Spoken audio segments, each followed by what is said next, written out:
got a ticket to ride.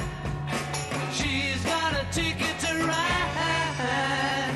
She's got a ticket to ride. On en parle encore avec Christine. Bonjour. Pourquoi? Bonjour, Laurent. Parce que ça s'organise lentement mais sûrement chez les particuliers, bien sûr, les familles, les voisins, etc. Et aussi au niveau communal. Et ça, c'est important. Ça, c'est aussi une nouveauté, parce qu'autant le covoiturage longue distance, on a le réflexe. Ça va, ça c'est acquis, parce qu'en fait, on gagne vraiment de l'argent en faisant des longues distances. Pour le domicile-travail, si on a des petites distances, on n'a pas forcément le réflexe. Et dans le cadre de la loi mobilité, on parle beaucoup de la prime mobilité, payée par certaines entreprises, pour encourager les mobilités douces. Et dans les mobilités douces, pour réduire la pollution, il y a évidemment le covoiturage, parce que ça fait moins de voitures si on est plusieurs dans la voiture. Et comme vous le disiez, les 3/4 des Français utilisent leur voiture pour aller travailler. Donc tout le monde ne peut pas se déplacer à vélo. Donc la métropole européenne de Lille, qui regroupe 90 communes autour de Lille, souffre de congestion routière aux heures de pointe, comme beaucoup de villes. Mais la particularité de la région lilloise, c'est qu'il n'y a pas une ville concernée, comme dans certaines régions, mais plusieurs. Parce qu'il y a Lille, évidemment, mais il y a Roubaix-Tourcoing et Villeneuve-d'Ascq. Donc c'est vous dire si ça fait du monde sur les routes. Et la MEL, donc la métropole européenne de Lille, a eu l'idée d'inventer une application. Alors vous allez me dire, une application pour le covoiturage, c'est pas nouveau. Mais là, elle part du principe, la MEL, qu'il faut encourager, essayer d'aider et d'inciter les gens à faire du covoiturage. Je vous emmène tout de suite, donc, découvrir cette application.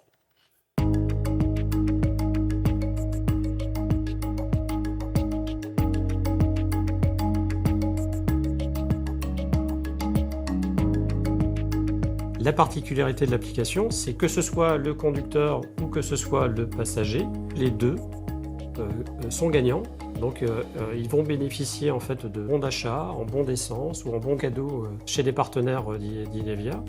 La rétribution, la récompense, ça a un facteur quand même assez important en fait pour passer le cap justement de l'utilisation de ce type de service. Certains n'ont pas attendu l'arrivée de l'application pour pratiquer le covoiturage. Hello Pierre, ça va? Ça va et toi? On s'est rendu compte en discutant un peu par hasard qu'on était non seulement collègues mais qu'on était aussi quasiment voisins. Donc du coup on s'est dit bah oui pourquoi pas covoiturer de temps en temps. Si on prend les transports en commun, oui c'est quand même beaucoup plus long. On a environ une demi-heure en voiture contre 1 heure en transport en commun. On n'a malheureusement pas assez de place pour toutes les voitures sur le parking. Chaque année on a de plus en plus de collaborateurs qui font du covoiturage. Et d'ailleurs, progressivement, on a rajouté des places sur le parking pour le covoiturage parce qu'elles sont effectivement utilisées de plus en plus. Ouais. Allez, go!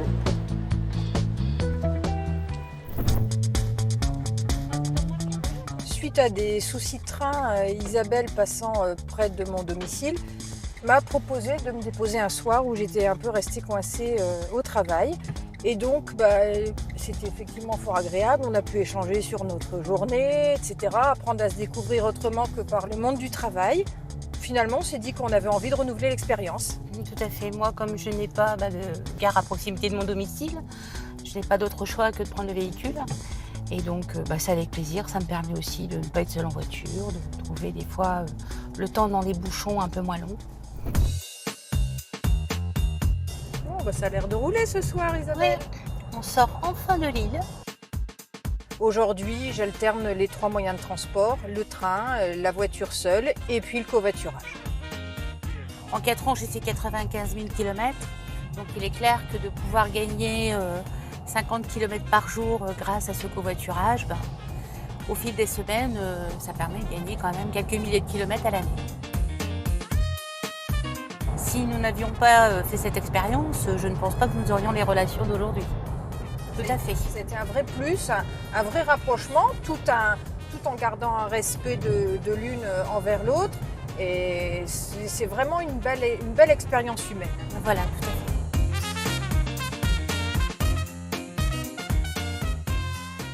Voilà, c'est parfait, sauf qu'il faut plus de parking, toujours plus de parking, et gratuit si possible. Et oui, l'avantage des parkings comme a organisé la métropole européenne de Lille, c'est que vous pouvez habiter chacun dans des villages différents. On se retrouve, on a un point de rencontre, on laisse une des voitures. Là, pour le moment, il y a 12 aires de covoiturage, donc ça fait 270 places. On laisse une des voitures et on continue le trajet ensemble. Et on le voit bien, bon, Évidemment, il y a des réductions financières. Ça permet de gagner de l'argent au niveau du carburant, de l'usure de la voiture. Au niveau, évidemment, on réduit la pollution, on réduit les embouteillages. Et puis, ça permet aussi de connaître soit des gens qui habitent près de chez vous, soit des gens de votre entreprise, comme on l'avait déjà vu à Toulouse, que vous ne connaissiez pas. Et pour finir, il y a ce côté convivial qui compte. Donc, ce qu'il faut, c'est essayer. On n'est pas obligé de faire du covoiturage tous les jours, mais on peut essayer. Ça crée des liens. Oui, ça crée des liens. Voilà, on protège sa Ça planète, permet de on faire fait des des rencontres. économies et ça rigole.